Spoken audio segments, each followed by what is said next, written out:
ఒక కొద్ది నిమిషాలు మీ మధ్యలో పంచుకోవాలని ఆశ కలుగున్నాను. ఒక దైవజనుడంట దేవుని సన్నిధిలో ప్రార్థించి ప్రార్థించి ప్రార్థించి అలాగే నేను నిద్రపోతున్నప్పుడు దేవుడు తనతో మాట్లాడుతున్నటువంటి సందర్భాన్ని తను దేవుడు కలిసి సంభాషించుకుంటున్నటువంటి సమయాన్ని ఆయన చూస్తూ ఉన్నారంట. ఒక సముద్రపు ఒడ్డున నడుస్తూ ఉన్నారంట.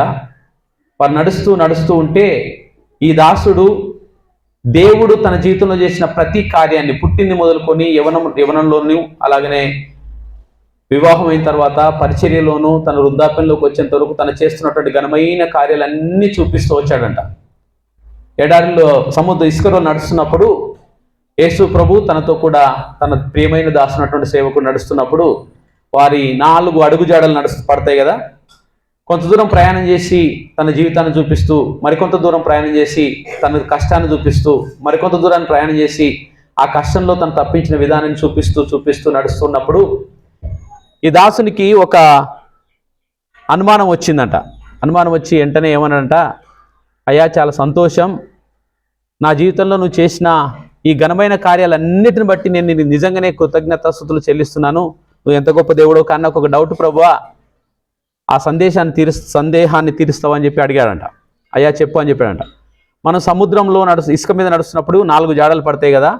ఎప్పుడైతే నేను సంతోషంగా ఉన్నానో, ఎప్పుడైతే నేను బలంగా ఉన్నానో, ఎప్పుడైతే నేను నడవగలిగే స్థితిలో ఉన్నానో అప్పుడు నాతో కూడా మీరున్నారు. ఎప్పుడైతే నేను బలహీనంగా ఉన్నానో, ఎప్పుడైతే నేను నడవలేని స్థితిలో ఉన్నానో, ఎప్పుడైతే నేను నడిచే స్తోమత లేని స్థితిలో నేను ఉన్నానో అప్పుడు నన్ను విడిచిపెట్టారు కదా ప్రభువా, అగో నా అడుగుజాడలు 2 ఉన్నాయి, మీరు ఎక్కడికి వెళ్ళారు అని అడిగారంట ఆయన. అప్పుడు దేవుడు అన్నాడంట, నువ్వు బలహీనంగా ఉంటే ఎలా నడుస్తావు?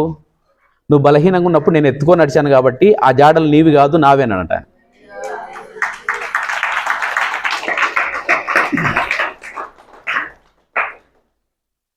నిజంగానే మనం ఆయన సంకల్పంలో ఉంటే నువ్వు చేసిన దాన్ని మర్చిపోవడానికి ఆయన అపనమ్మకస్తుడు కాదు, ఆయన మనిషి కాదు మాట ఇచ్చి మరవడానికి. నువ్వు ఏ స్థితిలో ఉన్నా, చాలాసార్లు ఇలాంటి సందర్భాలు మా జీవితంలో కూడా జరిగినాయి. చందాపూర్ వనపర్తి ప్రాంతంలో చందాపూర్లో ఉన్నప్పుడు ఒకసారి మేమున్న స్థితి, ఒక మంచం మీద 3 సంవత్సరాలు మేము జీవిస్తున్నప్పుడు పరిచయలో ఉన్నప్పుడు అమ్మ వచ్చింది మా ఇంటికి. 2 పిల్లలు, మంచం మీద మేము ఒక్కరమే, అప్పుడు చిన్నపిల్లలు కాబట్టి ఉండాలి. మా అమ్మ వచ్చింది. అప్పుడు మేము అందరం ఒక మంచం మీద పడుకోలేం కాబట్టి బయట ఒక చిన్న మంచం వేసుకొని దాని చుట్టూ వర్షం పడకుండా చీరలు కట్టుకొని పైన బెడ్షీట్ వేసుకొని పడుకున్నాం అనమాట. అప్పుడు డిసెంబర్ ఆ సమయంలో వర్షం పడుతుంది, ఆగుతుంది. పడ్డప్పుడు లేచిపోయి మంచం మీద కూర్చుంటున్నాం, మళ్ళీ వచ్చి దాని మీద మంచం మీద పడుకుంటాం అనమాట. మళ్ళీ పడుతుంది, ఆగుతుంది. ఇట్లా 4 సార్లు 3 సార్లు జరిగింది. ఇంకా పాపం వాళ్ళని డిస్టర్బ్ చేయడం ఇష్టం లేక చివర ఇక్కడ ఒకటి చిన్న మనం కొన్ని మండలు వేసి చిన్న పొయ్యి వంట చేసుకోవడానికి చేసినటువంటి దాంట్లో మేము పడుకున్నాము. అక్కడ మొత్తం కట్టెలు, మొత్తం చెత్త, ఆ దుమ్ము, ఆ పుచ్చుబట్టిన పొడి రాలుతూ ఉంటే సరేలే ఎట్లా ఉంటే నిద్రపోతున్నప్పుడు నాకు మస్తు బాగా అనిపించింది, ఏడుస్తున్నాను అనమాట. ఒక 4-3 గంటల ఆ సమయంలో ఒక గొప్ప దైవజనుడు వచ్చి నా భుజం తట్టి భయపడుకొని బలపరిచిన సందర్భాన్ని నేను చూశాను అన్నమాట. అందుకే నాకు ఈ సమయం ఇచ్చినప్పుడు నేను ఏం చేయాలి ప్రభా, ఈ వాక్యం నేను అన్న నాకు నిన్న సాయంత్రమే చెప్పారు, ఒక 10-20 నిమిషాలు మీరు వాక్యాన్ని పంచుకోవాలని. ఆ వాక్యాన్ని పంచుకోవాలన్నప్పుడు నాకు మొట్టమొదట గుర్తొచ్చిన ఒక వ్యక్తి గురించి మీకు చెప్పాలని నేను ఆశపడుతున్నాను. ఆ వ్యక్తిని దేవుడు మర్చిపోకుండా 3 తరాల తర్వాత దేవుడు అతనిని జ్ఞాపకం చేసుకొని ఒక శ్రేష్టమైన పనిని అతనికి అప్పగించి, అసలు ఎక్కడ చాలాసార్లు కనిపించాడు ఆయన గురించి ఎక్కువసార్లు ప్రస్తావించబడదు, ఆయనను ఎక్కడ పొగిడినట్టు కానీ ఎక్కడ తగ్గించినట్టు కానీ ఏమి ఎక్కువ కనబడదు, కానీ ఒక శ్రేష్టమైనటువంటి పనిని చేయడానికి దేవుడు 3 తరాల తర్వాత ఎన్నుకొని అతన్ని గణపరిచినట్టుగా ఆ కుటుంబాన్ని దేవుడు జ్ఞాపకం చేసుకున్నట్టుగా మనం చూస్తూ ఉన్నాం. నిర్గమాకాండం మన వాక్యంలోకి వెళ్దాం. నిర్గమాకాండం 31వ అధ్యాయంలో మనం ఈ విషయాన్ని, ఈ వ్యక్తిని మనం జ్ఞాపకం చేసుకుంటాం. నిర్గమాకాండం 31వ అధ్యాయము 1వ వచనం నుంచి మనం జ్ఞాపకం చేసుకుంటే ఇక్కడ బెసలేలు అనేటటువంటి ఒక వ్యక్తి కనిపిస్తాడు అన్నమాట. మోషే కొండపైన ఉన్నాడు, దేవుడు ఇచ్చే ప్రతి మాటను శ్రద్ధగా వింటూ ఉన్నాడు, రాసుకుంటూ ఉన్నాడు.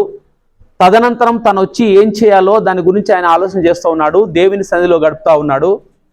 ఈ మోషే గడుపుతున్న సందర్భంలో దేవుడు మోషేతో మాట్లాడినటువంటి ఒక మాటను మనం అక్కడ చూస్తాం. నిర్గమకాండం 31వ అధ్యాయము 1వ వచనం నుంచి మనం చదువుదాం. మరియు యెహోవా మోషేతో ఇట్లనెను, చూడుము, నేను యూదా గోత్రములో హూరు మనుమడగు ఊరు కుమారుడును నైనా బెసలేలును అను పేరు గలవానిని పిలిచి తిని.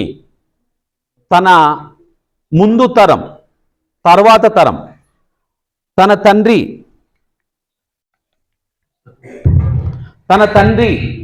తనకు తండ్రి అయినటువంటి వారిని జ్ఞాపకం చేసుకుంటూ ఏ గోత్రం నుంచి పిలిచాడో రాస్తూ, తన తాత పేరు, తన తండ్రి పేరు, తర్వాత తన పేరు కూడా రాస్తూ తనకు చేయాల్సినటువంటి పనిని మోషేకు దేవుడు తెలియజేసినటువంటి సందర్భాన్ని మనం ఇక్కడ చూస్తాం. మరియు యెహోవా మోషేతో ఇట్లనెను, చూడుము, నేను యూదా గోత్రములో హూరు మనుమడును ఊరు కుమారుడునైన బెసలేలు అను పేరు గల వాణిని నేను పిలిచి తిని. ఈ బెసలేలు ఎవరు, ఊరు ఎవరు, ఊరు ఎవరు మనం తర్వాత చూద్దాం. కానీ దేవుడు మోషేతో చెప్తున్నటువంటి ఆ ప్రత్యేకమైన మాటను మనం జ్ఞాపకం చేసుకుందాం. ఎందుకు దేవుడు ఈ వ్యక్తిని పిలిచాడంటే, నిర్గమకాండము 25వ అధ్యాయంలో ఒకసారి మనం జ్ఞాపకం చేసుకుంటే 8వ వచనాన్ని మనం ఒకసారి చదువుదాం. నిర్గమకాండము 25వ అధ్యాయము 8వ వచనం. నేను వారిలో నివసించినట్లు వారు నాకు పరిశుద్ధ స్థలమును నిర్మింపవలెను. దేవుడు ప్రజల మధ్య నివసించాలనుకుంటున్నాడు. దేవుడు ప్రజలతో ఉండాలనుకుంటున్నాడు. దేవుడు ప్రజలకు సన్నిహితంగా దగ్గరగా రావాలనుకుంటున్నాడు. అందుకొరకు ఒక ప్రత్యేకమైన పని అవసరం. తెలుసు కదా మనకు, ప్రత్యక్ష గుడారము, ప్రత్యక్ష దేవుని మందసము, ప్రత్యక్ష గుడారాన్ని సిద్ధపాటు చేయడానికి, అది నిర్మించడానికి, దాని వాని పని చొప్పున, దాని క్రమము చొప్పున, ప్రత్యేకముగా దేవుని సంకల్పం చొప్పున, దేవుడు చెప్పిన మాట ప్రకారము నిర్మించడానికి, దేవుడు చెప్పింది చెప్పినట్టుగా చేయడానికి ఇంచుమించు 20 లక్షల మంది జనమున్నప్పటికీ, దాంట్లో యూదా గోత్రము ప్రత్యేకించబడినప్పటికీ, యూదా గోత్రంలో కొన్ని వేల మంది ఉన్నప్పటికీ, అందులో ఒక్క వ్యక్తిని మాత్రమే దేవుడు జ్ఞాపకం చేసుకొని ఈ పని నీవు చేయాలని చెప్పుతున్నాడు అన్నమాట. దేవుడు మాటిచ్చి మర్చిపోవడానికి ఆయన మనిషి కాదు, అన్యాయస్తుడు కాడు అని చెప్పడానికి ఇదొక ఉదాహరణ మనం చూస్తాం. ఈ 31వ అధ్యాయంలో ఈయన ఏమేం చేయాలో ఒకసారి మనం చదివితే 3వ వచనం నుంచి మనం చదువుదాం ఒక మాటలను. విచిత్రమైన పనులను కల్పించుటకును, బంగారముతోను, వెండితోను, ఇత్తడితోను పని చేయుటకును, పొదుగుటకై రత్నములను సానబెట్టుటకును, కర్రను కోసి చెక్కుటకును, సమస్త విధములైన పనులను చేయుటకును, జ్ఞాన విద్య వివేకములను, సమస్తమైన పనుల నేర్పును వానికి కలుగునట్లు వారిని దేవుని ఆత్మపూర్ణిగా చేసి ఉన్నానని దేవుడు తెలియజేస్తున్నాడు. ఇంకా బెసలేల దగ్గరికి మోషే రాలేదు. ఆయనకు ఈ విషయం దేవుడు నీతో చెప్తున్నానని చెప్పట్లేదు. కానీ ఆ విచిత్రమైన పని చేయడానికి, శ్రేష్టమైనటువంటి, అత్యంత పరిశుద్ధమైనటువంటి, సర్వలోక అధిపతి అయినటువంటి దేవుడు తన మనసును, తన హృదయాన్ని ఉంచేటటువంటి ప్రత్యక్ష గుడారము, దేవుని మందసము చేయడానికి బంగారముతోనూ, వెండితోనూ, ఇత్తడితోనూ, కర్రను కోసి రత్నములను పొదగడానికి, విచిత్రమైన పని చేయడానికి ఒక వ్యక్తిని నేను ఎన్నుకున్నాడని ఆ వ్యక్తికి తెలియకముందే దేవుడు తెలియపరుస్తూ, ఆ వ్యక్తి దాన్ని చేయడానికి కావలసిన శక్తి సామర్థ్యాలను అనుగ్రహిస్తూ, జ్ఞాన విద్య వివేకములను, సమస్తమైన సకల నేర్పును వానికి కలుగునట్లు వానిని దేవుని ఆత్మపూర్ణునిగా నేను చేసి ఉన్నానని దేవుడు తెలియజేస్తున్నాడు. నీవు అనుకుంటావు, నాకేమి, నన్ను పట్టించుకోవట్లేదు ఎవరు, నాకు ప్రత్యేకత లేదు, నాకు ప్రాధాన్యత లేదు, నన్ను ఎవరు గుర్తించట్లేదు, నాతో ఎవరు మాట్లాడట్లేదు. నీతో మనుషులు మాట్లాడాల్సిన అవసరం లేదు. బెసలేలతో ఏ మనిషి మాట్లాడలేదు, అసలు ఉన్నాడో లేడో కూడా తెలియదు. ఈ అధ్యాయాలు తప్ప ఎక్కడో 2-3 చోట్ల మాత్రమే ఆయన పేరు వినిపిస్తుంది. కానీ ప్రారంభం నుంచి వారి ఐగుప్తు నుంచి కానాను చేరేంత వరకు తదనంతరం కూడా ఆయన నిర్మించిన పనులు ఉండడానికి దేవుడు ఆ వ్యక్తిని ఏర్పాటు చేసుకున్నటువంటి స్థితిని మనం చూస్తాం. తాత పేరు, తండ్రి పేరు, తన పేరు, తన గోత్రము, కావలసిన జ్ఞానము, విద్య వివేకము, దేవుని ఆత్మజ్ఞానమును ముందే అనుగ్రహించి నీవు వెళ్ళి ఆ వ్యక్తికి ఈ మాట చెప్పు అని దేవుడు తెలియజేస్తున్నాడు. నువ్వు నిజంగా హృదయపూర్వకంగా దేవుని సంకల్పంలో నీవుంటే, దేవుని హృదయాన్ని అర్థం చేసుకొని దేవుని ప్రేమించే మనసులో నీవుంటే, నిన్ను మనుషులు ఎవ్వరు గుర్తించాల్సిన అవసరం ఏమీ లేదు. నీ గురించి నువ్వు చింతించాల్సిన పని అంతకన్నా లేదు. నీ గురించి చింతించే దేవుడు ఒకరున్నారు. నీ చింత యావత్తు ఆయన మీద వేయాలన్నమాట. ఇంతకుముందు దైవజనులు ప్రార్థన చేస్తూ నువ్వు కార్చిన కన్నీటిని మర్చిపోవడానికి దేవుడు అన్యాయస్తుడు కాదు. నీ కన్నీటిని తన బుడ్డిలో దాచుకొని తన కవిలలో రాసుకుంటాడంట. కవిల అంటే పుస్తకంలో రాసుకుంటాడంట. నువ్వు వేసిన ప్రతి అడుగుకు ఆయన ప్రతిఫలం ఇస్తాడంట. నువ్వు ఇచ్చిన దానికన్నా అత్యధికంగా దేవుడు నీకు ఇస్తాడంట. శ్రేష్టమైన పని చేయడానికి మనకు తెలుసు కదా, అతి పరిశుద్ధ స్థలం ఆవరణమని. అది ఇంత వెడల్పు ఉండాలి, ఇంత పొడుగుండాలి, ఇంత ఎత్తుండాలి, ఈ కర్రలతో చేయాలి, దానికి వెండి పూత పూయాలి, ఈ బలిపీఠం ఇలా చేయాలి, దీపస్తంభం ఇలా చేయాలి, సముఖపు రొట్టెల బలి ఇలా చేయాలి, మందసం ఇంత పొడుగు ఉండాలి, ఇంత వెడల్పు ఉండాలి, ఈ కర్రతో చేయాలి, ఈ బంగారంతో పూత పూయాలి, ఇలా రింగులు ఉండాలి, ఇలా పట్టుకోవాలి, దీన్ని ఇలా మోయాలి, దాని మీద కర్ణాపీఠం ఉండాలి. ఇవన్నిటినీ కావలసినటువంటి మనిషి జ్ఞానానికి అందనటువంటి జ్ఞానమైనప్పటికీ విద్య, వివేకము, జ్ఞానము, సమస్తమైనటువంటి సకల నేర్పును, దేవుని ఆత్మశక్తిని నువ్వు అడగక ముందే నీలో ఉంచి నీవెప్పుడొచ్చి దేవుని సన్నిధిలో పనిచేస్తావా అని దేవుడు ఎదురు చూస్తా ఉంటాడంట. వారి తల్లి గురించి తండ్రి గురించి మనం ముందుకు చూద్దాం. తర్వాత మనం 7వ వచనం ఒకసారి చూద్దాం. ఆ ఏమేం పనులు చేయాలో ఆ పనులకు ఉన్న ప్రత్యేకత ఏంటో ఒకసారి ఈ మాటలు చదివితే మనకు అర్థమవుతాయి. 7వ వచనం నుంచి మనం చదువుదాం ఒకసారి 11వ వచనం వరకు. ప్రత్యక్షపు గుడారమును, సాక్ష్యపు మందసమును, దాని మీదనున్న కరుణాపీఠమును, ఆ గుడారపు ఉపకరణములన్నిటినీ, బల్లను, దాని ఉపకరణములను, నిర్మలమైన దీపస్తంభమును, దాని ఉపకరణములన్నిటినీ, ధూపవేదికను, దహన బలిపీఠమును, దాని ఉపకరణములన్నిటినీ, గంగాళమును, దాని పీఠమును, యాజక సేవ చేయనట్లు సేవా వస్త్రములను, యాజకుడైన అహరోను యొక్క ప్రతిష్ఠిత వస్త్రములను, అతని కుమారుల వస్త్రములను, అభిషేక తైలమును, పరిశుద్ధ స్థలము కొరకు పరిమళ ద్రవ్యములను నేను నీకు ఆజ్ఞాపించిన ప్రకారము వారు సమస్తము చేయవలనని మోషేకు దేవుడు చెప్తా ఉన్నాడు. ఎప్పుడో తన మనసులో తన మదిలో బెసలేలు గురించి దేవుడు ప్రణాళిక సిద్ధపరుస్తా ఉన్నాడు. అలాంటి జ్ఞానాన్ని, బలాన్ని, శక్తిని, జ్ఞాన, విద్య, వివేకములను అనుగ్రహించి అతని తన మదిలో ఎప్పుడో దేవుడు ఎన్నుకొని ఉన్నాడు. ఎంత గొప్ప విషయమో కదా. ఒక చిన్న విచిత్రమైన పని చేస్తే చాలా మెచ్చుకుంటాం, ఒప్పుకుంటాం. ఒక వ్యక్తి చిన్న 9th క్లాస్ 8th క్లాస్ చదువుకున్న చిన్న వ్యక్తి ఒక సైకిల్ కనిపెట్టాడు అనుకో, ఒక చిన్న వస్తువును కనిపెట్టాడు అనుకో, ఓ దేశమంతా రాష్ట్రమంతకు వార్తగా ప్రకటిస్తాం. కానీ బెసలేలు గురించి ఇంకా తన గురించి తానే తెలియదు, తన పట్ల దేవుడు ఒక ప్రణాళిక కలిగి ఉన్నాడని, తనకు దేవుడు జ్ఞాన విద్య వివేకములను ఇస్తున్నాడని. ఆల్రెడీ జ్ఞాన విద్య వివేకములను మాత్రమే కాదు, దేవుని ఆత్మతో అతను నింపి ఉన్నాడని, తనను ఒక ప్రత్యేకమైన పని కొరకు దేవుడు ఏర్పాటు చేసుకున్నాడని. ఇప్పుడు 20 లక్షల మంది ఒక దిక్కైతే ప్రత్యక్ష గుడారము, సాక్ష్యపు మందసం ఒక ఎత్తు. అతి పరిశుద్ధమైన స్థలము, ఇంకా ప్రధానమైనది, ప్రత్యేకమైనది. ఆ ప్రత్యేకమైన స్థలములో సర్వాధికారైన దేవుడు నివసించడానికి ఇష్టపడుతున్నాడు. తన మనస్సును అక్కడ పెట్టడానికి ఇష్టపడుతున్నాడు. అక్కడికి వెళ్ళి ప్రార్థించినప్పుడు, ఆ వైపు చూసి ఆ మొరపెట్టినప్పుడు, కన్నీరు కార్చినప్పుడు, దేవుని సన్నిధిలోకి వచ్చి పాప పరిహారార్థం నిమిత్తమై బలులు అర్పించడానికి సమస్తము సిద్ధము చేయడానికి ఆల్రెడీ దేవుడు ఒక వ్యక్తిని తన ప్రణాళికలో ఉంచాడు. మనం అనుకుంటాం, నాకే గుర్తింపు లేదు, నన్నెవరు గుర్తించట్లేదు, నన్నెవరు పలకరించట్లేదు, నన్నెవరు ప్రేమించట్లేదు, నేనంటే ఎవరికి ఇష్టం లేదు, నేను దేనికి పనికిరాను, ఏ విషయానికి నేను దేనికి పనికిరానా, నా జీవితం ఇంతేనా, నా బ్రతికింతేనా, నేను ఇలాగే ఉండాలా, ఏంటికి చేశాడు దేవుడు నా జీవితాన్ని, ఒకవేళ ఈ జీవితం ఇవ్వకుంటే బాగుంటుండే, ఈ జీవితం ఇప్పటికి ముగిస్తే బాగుంటుండే అని నీవనుకుంటే దేవుని సంకల్పంలో ఉన్న పని చేయడానికి నిన్ను నీవే దేవునికి దూరం చేసుకుంటున్నట్టు.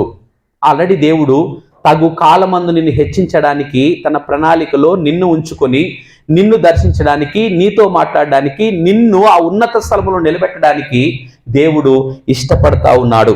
14 వచ్చిన ఒకసారి చదువుదాం. ఈ ప్రత్యేకతను మనము ఎందుకు దీనికి ఇంత ప్రత్యేకతను మనకు ఈ మాట ద్వారా మనకు అర్థమవుతుంది. 14 వచ్చిన చదువుదాం ఒకసారి. కావున మీరు విశ్రాంతి దినమును ఆచరించవలను, నిశ్చయముగా అది మీకు పరిశుద్ధము. దానిని అపవిత్ర పరచువాడు తన ప్రజలలో నుండి కొట్టివేయబడును. ఖచ్చితంగా దేవుని ఆజ్ఞ అప్పుడు విశ్రాంతి దినమును ఆచరించాలని. విశ్రాంతి దినాన్ని ఆచరించాలనేది దేవుని ఆజ్ఞ అయితే, ఆ విశ్రాంతి దినము ఆచరించడానికి మందసంలో దేవుని సన్నిధికి వెళ్ళడానికి, ఆవరణంలో నిలబడడానికి, పరిశుద్ధ స్థలంలోకి వెళ్ళడానికి, బలులు అర్పించడానికి, నైవేద్యాన్ని అర్పించడానికి ఏర్పాటు చేసేటటువంటి ఆ ప్రత్యక్ష గుడారము, సాక్షపు మందసం ఇంకెంత ప్రత్యేకమైనది. ఖచ్చితంగా కొట్టివేయబడతారు. దాన్ని ఆచరించవలసిందే. కానీ ఆ ఆచరించడానికి ఒక ప్రత్యేకమైన వ్యక్తిని, దాన్ని నిర్మించడానికి ఒక ప్రత్యేకమైన వ్యక్తిని దేవుడు ఎన్నుకున్నాడు అనమాట, ఏర్పాటు చేసుకున్నాడు అనమాట. దేవుడు ఆ వ్యక్తిని తన సంకల్పంలో నిలబెట్టుకున్నాడు అనమాట. తన సంకల్పం నుంచి అతను ఎప్పుడో తన ఊహకు దేవుడు ఎప్పుడైతే ఆ వ్యక్తి పుట్టాలో లేకపోతే దేవుని సంకల్పం చొప్పున దేవుడు అలా పుట్టించాడేమో. తెలుసు కదా మనకు, ఐగుప్తు ప్రజలు ఐగుప్తులో ఇజ్రాయెల్ ప్రజలు శ్రమలో ఉన్నప్పుడు దేవుడు వారికి మొరపెడితే దేవుడు వారి మొర విని విడిపించడానికి మోషేని దేవుడు పుట్టించాడు, ఎన్నుకున్నాడు, రక్షించాడు, వారిని విడిపించాడు కూడా. నువ్వు తప్పించుకుంటే అది తప్పిపోదు కదా. మోషే జీవితం మనకు 3 భాగాలుగా మనం చూస్తాం. 40 సంవత్సరాలు సకల సుఖాలు అనుభవిస్తూ, రాజభోగాలు అనుభవిస్తూ, సకల శాస్త్రాలు నేర్చుకొని గొప్పవాడుగా, ఒకవేళ ఆ తదనంతరము ఫరో రాజు ఆయన చనిపోయిన తర్వాత ఈయనే ఆ దేశానికి రాజు కావాల్సిన స్థితిలో ఉండాల్సినటువంటి వ్యక్తి అంత జ్ఞానాన్ని ఇచ్చి, అంత గొప్ప దేవుని ఆత్మ నుంచి నడిపించి, రక్షించి, తప్పించి, తెలుసు కదా 2 సంవత్సరాలు ఆ పిల్లలందరినీ చంపివేయనప్పుడు, ఆ పసిపిల్లలందరినీ, మగపిల్లలందరినీ చంపివేయనప్పుడు తప్పించబడేటటువంటి ఆ వ్యక్తి దేవుని సంకల్పంలో ఉన్నాడు కాబట్టి తప్పించబడి 40 సంవత్సరాలు రాజభవనం నుండి, తర్వాత 40 సంవత్సరాలు అరణ్యముల నుండి, తర్వాత 40 సంవత్సరాలు దేవుని ప్రజలను నడిపించడానికి, నాయకుడుగా ఉండడానికి తను తాను చేసుకుని వచ్చిన, తను తాను జ్ఞానంతో నడిచిన, తనకు తాను గొప్పవాడుగా కాలేదు, కానీ దేవుని సంకల్పం ఉంది కాబట్టి ఆయన నడిపించాడు. 120 సంవత్సరాలు బతికిన మోషే కంట కంటి చూపు తగ్గలేదంట, ఖాళీ సత్తువ తక్కువ కాలేదంట. నమ్మకమైన వాడు మోషే అని చెప్పడానికి. ఈ మోషేతో దేవుడు ఆ వ్యక్తి గురించి చెప్తున్నాడు. యూదా గోత్రంలో చాలా మంది ఉంటారు కదా, కొన్ని వేల మంది ఉంటారు కదా. ఇన్ని వందల మందిలో ఇంచుమించు పాలెం చుట్టుముట్టు ఉన్నటువంటి కొన్ని వందల ఇళ్ళు, కొన్ని వేల కుటుంబాలు ఉండొచ్చేమో, కొన్ని వేల మంది, కొన్ని వందల కుటుంబాల్లో నిన్ను నన్నే దేవుడు ఇక్కడ ఎందుకు పెట్టాడు? ఈ సంఘంలో కూడా ఇంచుమించు 300 మంది 400 మంది ఉన్నప్పటికీ ఒక్కరిద్దరు ఈ పని చేయడానికి ఎందుకు ఇష్టపడుతున్నారు? నువ్వు చేసే ప్రతి పనికి దేవుడు ప్రతిఫలం ఖచ్చితంగా ఇస్తాం. మేము వచ్చినప్పుడల్లా చాలా చూస్తుంటాం అనమాట. వద్దమ్మా ఏం లేదు పోమని చెప్పిన ఇంట్లోకి అక్కను వద్దమ్మా జరగని చెప్పేసి ఉన్న పనంతా మనస్ఫూర్తిగా చేసేవాళ్ళు ఉన్నారు. మేము లేవక ముందే ఈ చర్చి పనులన్నీ చేసేవాళ్ళు ఉన్నారు. ఇది నాది, నా ఇల్లు. ఒకవేళ ఊహించండి, ఇప్పుడు ఇదంతా శుభ్రం చేయకపోతే మనం ఇంత సంతోషంగా కూర్చునే వాళ్ళమా? ఒకవేళ ఇంత నీట్గా ఇది లేకపోతే మనం ఇంత సంతోషంగా ఆరాధించే వాళ్ళమా? ఈ మీటింగ్ పెట్టకపోతే ఈ మాటలు మనం వినేవాళ్ళమా? నిన్న ఒకసారి మీ అందరి మీద చేతులుంచి ప్రార్థించినప్పుడు నాకు అసలు కన్నీళ్ళు ఆగట్లేదు. నేనేంటి ప్రభు ఇళ్ళ మీద చేతులుంచి ప్రార్థించడం ఏంది అని. ఇంత ధన్యత, ఇంత భాగ్యము దేవుడు నిన్ను ప్రేమించిస్తున్నాడు. నువ్వు దేవుని సంకల్పంలో ఉన్నావు. ఎప్పటి నుంచి? తల్లి గర్భంలో రూపింపబడక మునిపే, జగత్తుకు పునాదు వేయబడక మునిపే నువ్వు దేవుని సంకల్పంలో ఉన్నావు కాబట్టి ఇక్కడ ఉన్నావు. ఎన్ని కోట్లు ఇస్తే కొనుక్కోగలవు రక్షణని? ఎన్ని కోట్లు ఇస్తారు? ఒకవేళ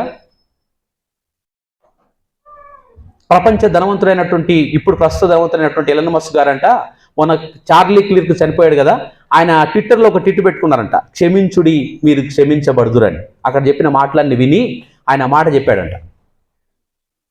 ప్రపంచ ధనవంతుడు క్షమించుడి మీరు క్షమించబడతారని బైబిల్ కొటేషన్ను రాసుకున్నాడు. ఆయన తలుచుకుంటే ఏమైనా చేయగలడు. మోడీ ప్రపంచంలో ఉన్నటువంటి పెద్దన్న అనిపించుకున్న ట్రంప్కు కూడా ఆయన వ్యతిరేకంగా మాట్లాడగలడు. ఆయన కన్నా ఎక్కువ సంపన్నుడు, ప్రపంచ సంపన్నుడు ఇప్పుడు ఆయన. మరి నీవు నేనెంత? అన్ని కోట్లు మొత్తం ఒకవేళ ఆయన ఇచ్చినా నాకు రక్షణ ఇవ్వండి, నేను బాప్తిసం పొందుతాను, తర్వాత నా ఇష్టం వచ్చిన జీవిస్తానని ఏ పాస్టర్ గారి దగ్గరికి వచ్చి నీళ్ళలో ఒక నిమిషం ఇట్లా ముంచి లేకుంటే ఇస్తారా ఎవరైనా? మరి నువ్వు ఎంత ఇచ్చి కొనుక్కోగలవు రక్షణను? నీవు దేవుని అనాది ప్రణాళికలో నువ్వు ఉన్నావు, దేవుని సంకల్పంలో నువ్వు ఉన్నావు, అందుకే ఇక్కడున్నావు. దేవుడు నిన్ను ప్రేమిస్తున్నాడు కాబట్టే నువ్వు ఇక్కడున్నావు. నీవే దూరం అవుతున్నావు దేవునికి. ఎక్కడైనా ఉంటాడు దేవుడు, పాపమున్న హృదయంలో తప్ప. అన్ని సమస్తము దేవునికి ఆయన ఉండడానికి అర్హత ఉంటుంది. ఎక్కడైనా ఆయన వెళ్ళగలడు, ఎక్కడైనా ఆయన ఉండగలడు, ఏమైనా చేయగలడు, ఏమైనా చేయగలడు ఆయన ఖచ్చితంగా. ఊహించండి ఒకసారి ఈ సృష్టి అంతటిని, ఆ సృష్టిలో నిన్ను, ఈ సృష్టి అంతటిని కలుగునుగా కానీ ఒక్క మాటతో చెప్తే సమస్తము కలిగినప్పుడు సృష్టిలో ధూళి అయినటువంటి నీ జీవితంలో దేవుడు ఉండాలని కోరుకోవడం ఎంత గొప్ప ప్రేమ అది. 3 తరాల తర్వాత బెసలేలును జ్ఞాపకం చేసుకున్నాడు దేవుడు. ఈ 20 లక్షల మంది నన్ను ఆరాధించడానికి, వారి పాప పరిహారార్థం బలివ్వడానికి, వారికి నేను ఆజ్ఞాపించినటువంటి ఆజ్ఞల పలకలు ఉన్నటువంటి మందసాన్ని మోయడానికి, దాని దగ్గరకు వచ్చి ప్రార్థించడానికి, మొరపెట్టుకోవడానికి, పాపం నుంచి విడిపించబడడానికి, మా దేవుడు సమస్తమైనటువంటి వాటి నుంచి మమ్మల్ని విడిపించాడని తరతరాలకు చెప్పుకోవడానికి, ఒక ప్రత్యేకమైన పని చేయడానికి ఒక వ్యక్తిని ఎన్నుకున్నాడు. ఎన్నుకున్న విషయము ఆ వ్యక్తికి కూడా తెలియదు.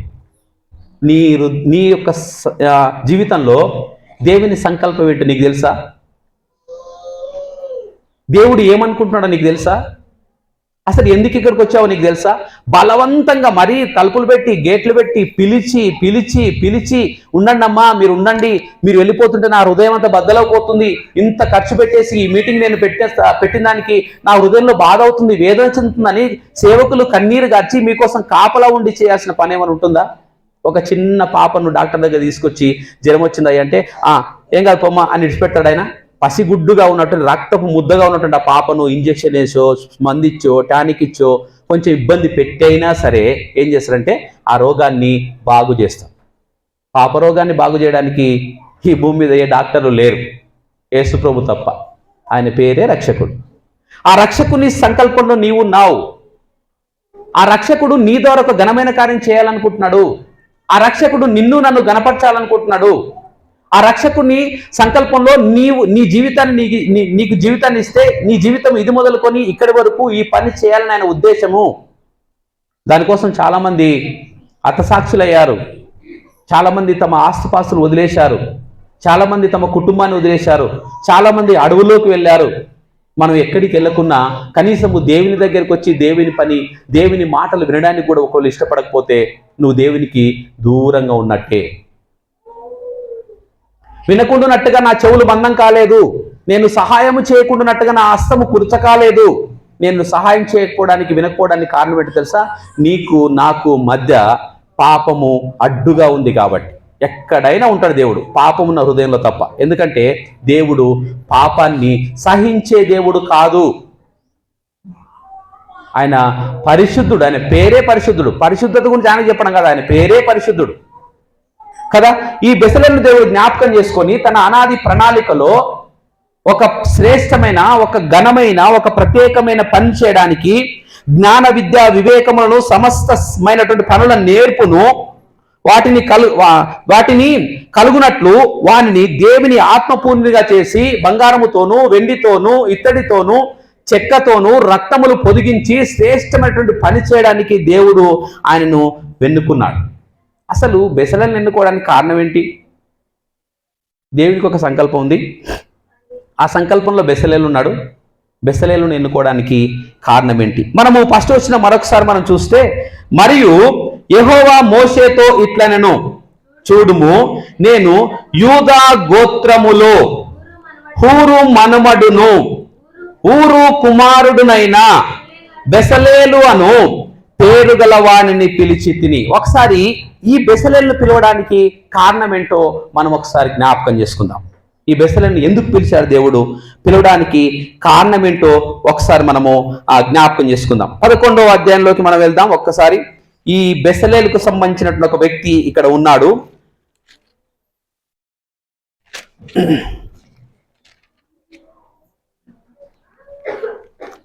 17వ అధ్యాయం 11వ వచనం చదువుదాం ఒకసారి. మోషే తన చెయ్యి పైకెత్తినప్పుడు ఇశ్రాయేలీయులు గెలిచిరి. మోషే తన చెయ్యి దింపినప్పుడు అమాలేకీయులు గెలిచిరి. మోషే చేతులు బరువెక్కగా వారు ఒక రాయిని తీసుకొని వచ్చి అతడు దాని మీద కూర్చుండుటకై దానిని వేసిరి. అహరోను హూరులు ఒకడు ఈ పక్కను ఒకడు ఆ పక్కను అతని చేతులను ఆదుకొనగా అతని చేతులు సూర్యుడు అస్తమించు వరకు నిలకడగా ఉండెను. ఎవరంట ఈ హూరు? మోషే యెహోషువతో చెప్తున్నాడు, అమాలేకీయులతో నువ్వు యుద్ధం చేయి, నేను ఆ కర్రను తీసుకొని కొండపైకి వెళ్తాను, కొండపైన మీరు యుద్ధం చేసినప్పుడు నేను ప్రార్థన చేస్తాను, ప్రార్థన చేస్తే దేవుడు మనకు జయం ఇస్తాడని చెప్పినప్పుడు యెహోషువ వెళ్ళి అమాలేకీయులతో యుద్ధం చేస్తున్నాడు. మోషే కొండపైన కూర్చొని ఉన్నాడు. మోషే చేతులు ఎత్తినప్పుడేమో అమాలేకీయుల పైన ఇజ్రాయేలీలకు విజయం వస్తుంది. మోషే అలసిపోయి చేతులు దింపినప్పుడేమో అమాలేకీయులకు విజయం వస్తుంది, ఇజ్రాయేలీలు ఓడిపోతున్నారు. యుద్ధం అంటే మనం ఇక్కడ కూర్చున్నంత ప్రశాంతంగా ఉండదు కదా. ఒక్క క్షణము వెనుకడుగేసినా, ఒక్క క్షణము మనము నిర్లక్ష్యంగా ఉన్నా కొన్ని ప్రాణాలు పోతాయి, కొన్ని తలలు తెగిపడతాయి, కొన్ని గాయాలు అవుతాయి, ప్రాణ నష్టం జరుగుతుంది, ఎంతో మంది ప్రాణాలు కోల్పోవాల్సిన అవసరం వస్తుంది. ఇవన్నీ పోకుండా ఉండాలంటే సర్వాధికారి దేవుడు మాకు విజయం ఇవ్వాలని మోషే ఏం చేస్తున్నట? చేతులు పైకెత్తి మాకు విజయం కావాలని ప్రార్థన చేస్తున్నట. మోషే చేతులు పైకెత్తిన అంతసేపు ఎవరు గెలుస్తున్నారు? ఇజ్రాయెల్ గెలుస్తున్నారు. మోషే అలసిపోయి చేతులు కిందికి దింపగానే ఎవరు గెలుస్తున్నారు? అమాలేకీయులు గెలుస్తున్నారు. ఇప్పుడు ఏం చేశారు? హూరు అహరోను అనేవారు కొండపైన ఉన్నటువంటి ఒక రాయిని తీసుకొచ్చి రాయిని వేసి అతన్ని రాయి మీద కూర్చోబెట్టి అతని ఈ పక్క ఒకరు ఆ పక్క ఒకరు రెండు చేతులను ఎత్తి పట్టుకుంటే మోషే సూర్యుడు అస్తమించే వరకు ప్రార్థన చేశాడంట. అప్పుడు ఎవరికి విజయం వచ్చింది? ఒక్క క్షణము, ఒక్క మాట, 2 నిమిషాలు. సరే పోతే పోలేని చేతులు కిందికి ఎత్తుకొని ఒకవేళ మోషే ఉన్నాడు అనుకో, అక్కడ ఏమవుతుంది? కొన్ని ప్రాణాలు పోతాయి. అక్కడ ఏమవుతుంది? ప్రాణ నష్టం జరుగుతుంది. చేతులు ఎంతసేపు అని ఎత్తగలడు ఒక వ్యక్తి ఉదయం నుంచి సాయంత్రం వరకు? అయితే ఈ హూరు మోషే చేతులనెత్తి ఆదుకునే కుటుంబంలో ఉన్నవాడు.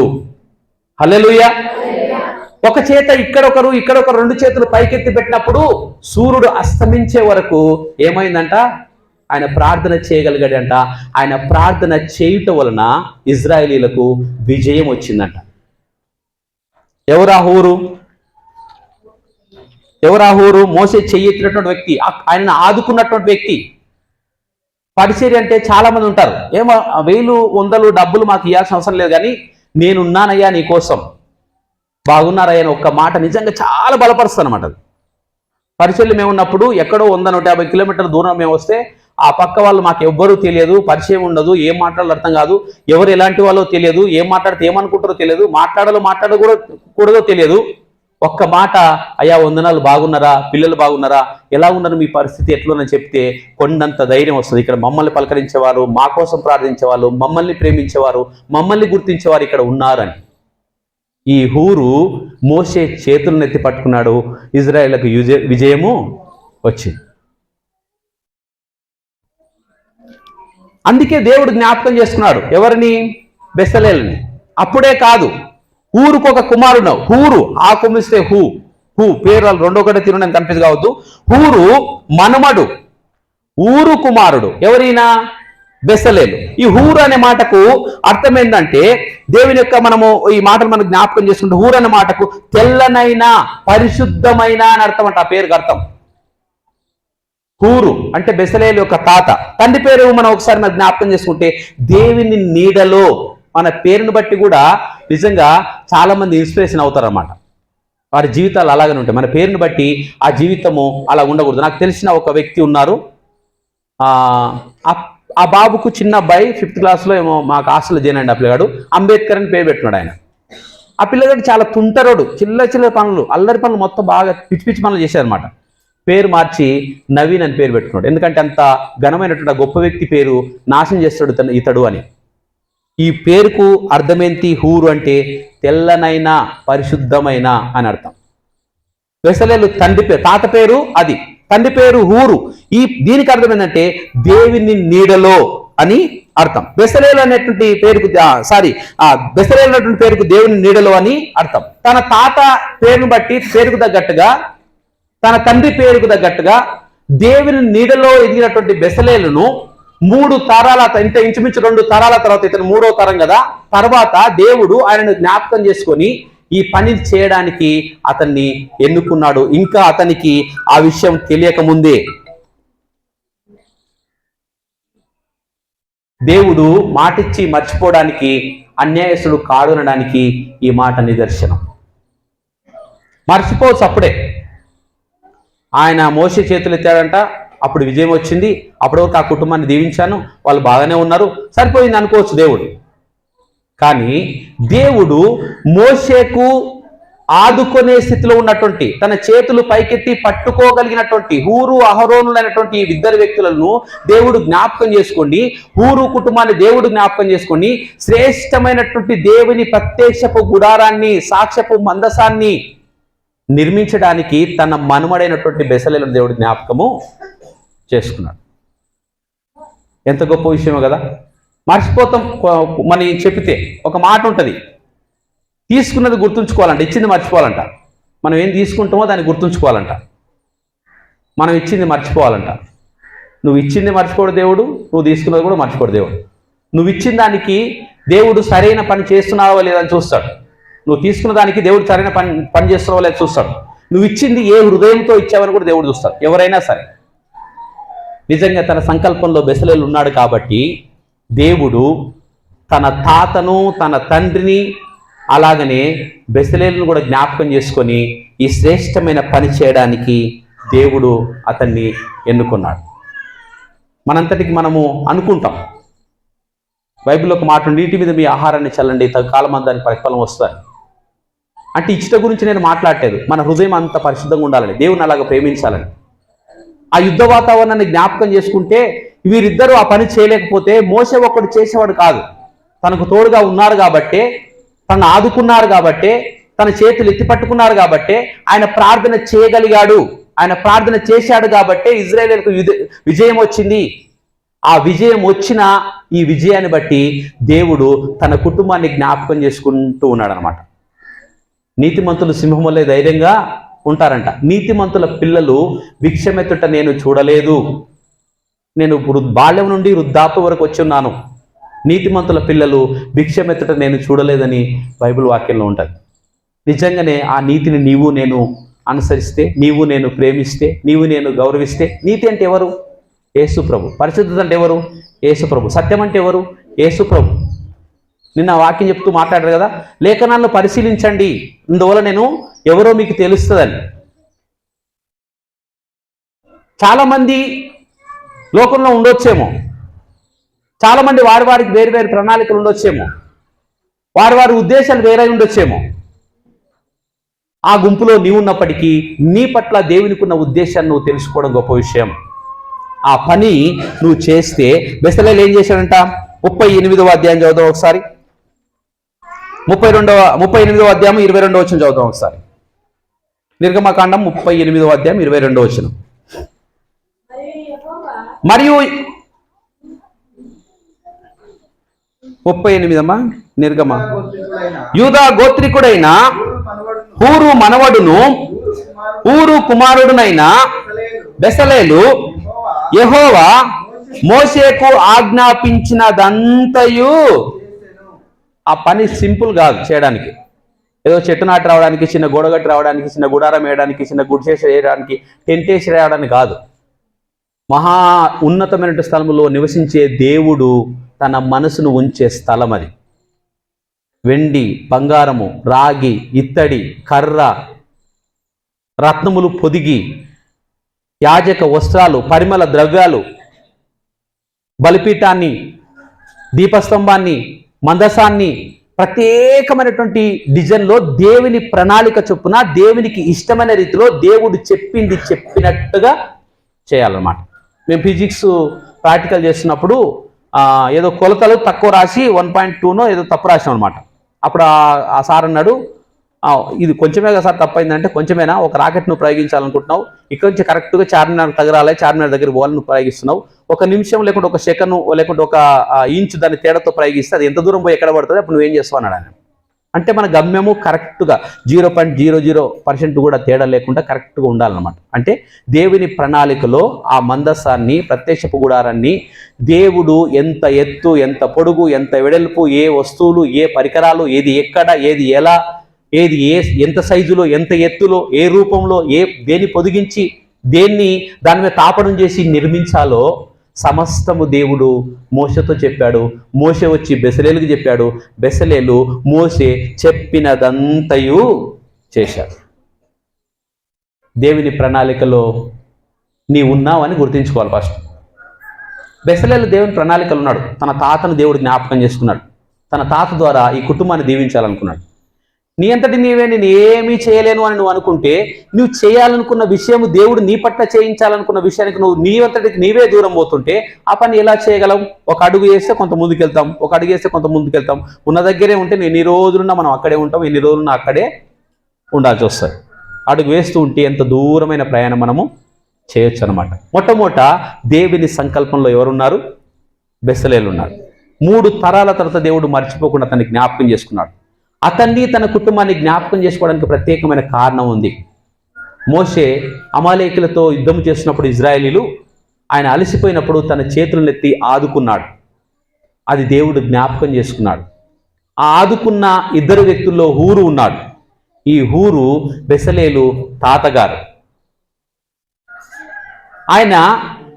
ఈయన ఇది చేసినందుకు ప్రతిఫలముగా 20 లక్షల మంది దేవుని సన్నిధికి వచ్చి తమ పాప పరిహారార్థం నిమిత్తము బలులు అర్పించడానికి, నైవేద్యం అర్పించడానికి, సమస్తమైనటువంటి పాపం పోగొట్టుకోవడానికి, దేవుడు చెప్పినట్టుగా చేయడానికి ఒక ప్రత్యక్షపు గుడారం కావాలి, ఒక మందసం కావాలి. మందసంలో ఏముంటాయి? దేవుని యొక్క ఆజ్ఞలు, పలకలు ఉంటాయి. అవి అక్కడ ఉంటాయి. ఆజ్ఞలు పాటించాలి. మోషే వచ్చి చెప్పినట్టుగా చేయాలి. చెప్పింది ఆ ప్రత్యక్ష గుడారం దగ్గరికి వచ్చి చేయాలి. ఇవన్నీ చేయడానికి జ్ఞాన, విద్య, వివేకములను అనుగ్రహించి దేవుని ఆత్మతో నేను నింపి ఉన్నానని అతనికి తెలియకముందే మోషేతో చెప్పాడు. మోషే వచ్చి అతనికి చెప్పాడు. అతడు మోషే చెప్పినదంతా దేవునికి ఇష్టమైన రీతిగా, దేవునికి నచ్చిన రీతిగా చెప్పినట్టుగా చేశాడు. హల్లెలూయా. పేతురు రాసిన మొదటి పత్రిక 5వ అధ్యాయము 5వ వచనం నుంచి ఒకసారి మనము జ్ఞాపకం చేసుకుందాం.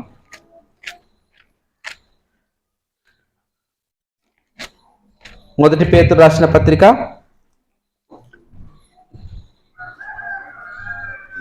1 నిమిషం 5వ అధ్యాయం 5వ వచనం నుంచి చదవండి ప్లీజ్. చిన్నలారా, మీరు పెద్దలకు లోబడి ఉండుడి. మీరందరూ ఎదుటి వాని ఎడల దీన మనస్సు అను వస్త్రము ధరించుకొని మిమ్మును అలంకరించుకొనుడి. దేవుడు అహంకారులను ఎదిరించి దీనులకు కృప అనుగ్రహించును. చూడండి, దేవుడు తగిన సమయమందు మిమ్మును హెచ్చించినట్లు ఆయన బలిష్టమైన చేతి కింద దీన మనస్కులై ఉండండి. మీకు ఒక టైం వస్తుంది, దానికోసం ఎదురు చూడండి. మీకోసం దేవుడు ఒక రోజును నిర్ణయించాడు, దానికోసం ప్రార్థన చేయండి. మీ పట్ల దేవుడు ఒక ప్రణాళిక కలిగి ఉన్నాడు. ఆ ప్రణాళిక ఏంటో నాకు తెలియజేయ ప్రభు అని ప్రార్థించండి. ఏముంది అక్కడ? చిన్నపిల్లలారా, మీరు పెద్దలకు లోబడి ఉండుడి. ఒకవేళ తన తాతనే అంత విధేయత కలిగి మోషేకు సహాయం చేసే స్థితిలో ఉన్నాడంటే అదే తన తండ్రి నేర్చుకొని ఉంటాడు. తండ్రి నేర్చుకున్నదే తన కుమారునికి నేర్పించుంటాడు. తన కుమారుడు దేవుని సంకల్పంలో విధేయత కలిగి, దేవుని సన్నిధిలో భయభక్తులు కలిగి ఉంటాడు. దేవుడు అతన్ని జ్ఞాపకం చేసుకొని ఉంటాడు. ఏం చేయాలంటే, ఇంకా చిన్నలారా, మీరు పెద్దలకు లోబడి ఉండుడి. మీరందరూ ఎదుటివాని ఎడల దీన మనస్సు అను వస్త్రము ధరించుకొని మిమ్మును మీరు అలంకరించుకొనుడి. దీన మనస్సు కలిగి ఉండాలి. చెప్పింది చేసే స్వభావం ఉండాలి. ఫస్ట్ అడిగే స్వభావం కాదు. మోషే వచ్చి, బెసలేలు, దేవుడు నీకు పని చెప్పాడు నాయన, నువ్వు పని చేయాలంట అంటే, అవునా, ఇంత పెద్ద పనా? అమ్మ నాకు చేత కాదు, నేను చేయలేను అంటే ఇప్పుడు ఈ పరిశుద్ధ గ్రంథంలో అతని పేరు ఉండేది కాదు. 20 లక్షల కన్నా ఎక్కువ మంది, అందులో యూదా గోత్రంలో కొన్ని వేల మంది ఉండొచ్చు. అందులో ఒక వ్యక్తిని ప్రత్యేకించి దేవుడు నివసించాలనుకున్న ప్రత్యేకమైన స్థలాన్ని ఏర్పాటు చేయడానికి, పరిశుద్ధ స్థలాన్ని ఏర్పాటు చేయడానికి ఆయనను ఎన్నుకున్నాడు. అంటే తాత, తండ్రి, తర్వాత తను విధేయత కలిగి దీన మనస్సునటువంటి వస్త్రమును అలంకారంగా ధరించుకొని దేవునికి విధేయత చూపిస్తూ క్రమశిక్షణ కలిగి భయభక్తులు కలిగి తన జీవితాన్ని కొనసాగించాడు. కాబట్టి అతనికి ఆ ధన్యత దక్కింది. 6వ వచనంలో మనం చూస్తే, దేవుడు తగిన సమయమందు మిమ్మల్ని హెచ్చించినట్లు ఆయన బలిష్టమైన చేతి కింద దీన మనస్కులై ఉండండి. అనే హస్తం ఎలాంటిదో తెలుసా? బలిష్టమైనది. ఎక్కడన్నా జాతరలోకో ఎక్కువగా రష్గా జనాలు ఎక్కువగా ఉన్న దగ్గరికి పిల్లల్ని తీసుకొని పోతే అవసరమైతే చేయి పట్టుకుంటాం. తుంటరోడై కొంచెం తప్పించుకోవడానికి ప్రయత్నం చేసిన అనుకో చేతి పట్టుకుంటాం, బిగ్గరగా వేలు పట్టుకొని చేతి పట్టుకుంటాం. అప్పుడు కూడా విడిపించుకోవడానికి ప్రయత్నం చేస్తున్నాను అనుకో కొంచెం ఆగ్రహాన్ని గద్దిస్తాం. ఇంకా కూడా వెళ్ళలేదనుకో రెండేసి భుజం మీద ఎత్తుకుంటాం. కానీ మన కుమారుని మనము పోగొట్టుకోం. నిన్ను పోగొట్టుకోవడానికి ఇష్టపడలేదు దేవుడు. నీతో పని ఉంది, ఆ పని చేయించుకోవడానికి ఇష్టపడుతున్నాడు. నువ్వు ఆ పని చేయడానికి ఇష్టపడవు. నువ్వు ఏం గొప్పగా దాని గురించి ఆలోచించాల్సిన అవసరం లేదు. నాకు రాదు, ఇది నేను చేయలేను, నువ్వేం చేయాల్సిన అవసరం లేదు. దేవుడే నీకు జ్ఞాన విద్య వివేకమును అనుగ్రహిస్తాడు. అంత మాత్రమే కాదు, తన ఆత్మపూర్ణునిగా నేను చేస్తాడు. దేవుని ఆత్మపూర్ణంగా మనల్ని చేస్తే చేయలేని పని ఏమైనా ఉందా? ఏమైనా చేయగలం. ప్రపంచమేమో చంద్రుడి పైన అడుగు పెడుతుంది, ఇంకా అనేకులేమో దాన్ని ఆరాధించే పనిలో ఉన్నారు. చంద్రుడి పైన అడుగుపెట్టే స్థితిలో నువ్వు ఉండాలి. సృష్టికి నువ్వు దాసోహం కాదు, సృష్టికి నువ్వు యజమానుడవు. నిన్ను దేవుడు అక్కడ పెట్టి ఇదంతా నువ్వు ఏలు అని చెప్పాడు అనమాట. అంతే. మనమేమో ఏలం అని చెప్తే ఏ చిన్న దాని దగ్గరికి వెళ్ళి మనం సాగిలపడతాం కదా. ఆయన బలిష్టమైన హస్తం కింద అణిగి మణిగుండు దేవుడు తగు కాలం మంది హెచ్చిస్తాడు. చిన్నపిల్లల్ని గమనించండి, చిన్నగా ఉన్న వాళ్ళ దగ్గరికి పోరాలు, కొంచెం హైట్ ఉన్న వాళ్ళ దగ్గర పోవడానికి ఇష్టపడతారు. తండ్రి కానీ వాళ్ళ తల్లి కానీ. చిన్నపిల్లలు ఎవరిని ఎత్తుకుంటే ఏడుస్తారు వాళ్ళు. ఇంకో విషయం కూడా తెలుసా? ఎంత ఏడ్చినా, ఎంత ఆకలైనా, ఎంత బాధలో వాళ్ళు ఉన్నా తండ్రి కానీ తల్లి కానీ ఎత్తుకుంటే ఒక్క నిమిషంలో స్విచ్ ఆఫ్ అయినట్టు ఆగిపోతారు వాళ్ళు. కారణం ఏంటో తెలుసా? వారికి ఉన్నటువంటి బంధం. నీ పట్ల ఒక ప్రణాళిక కలిగి దేవుడు ఉంటే మనమేమో జారిపోయి తప్పిపోయి దూర దూరం ఎంత దూరం పోతావా అని చేయి అందనంత దూరం పోతావా? నేను ఆకాశం ఎక్కిపోవాలనుకున్నాను, భూదిగంతంలోకి సముద్రంలోకి ఎక్కిపోవాలనుకున్నావు, అక్కడ కూడా నీ హస్తం నాకు తోడుగా ఉంది. నా వెనక నా ముందు నువ్వు ఆవరించున్నావు, నా నోటికి మాట రాకముందే నీకు తెలుసు, నా దినములన్నీ నీ గ్రంథంలో రాసి పెట్టినావు. ఇంకెక్కడికి పోతాను?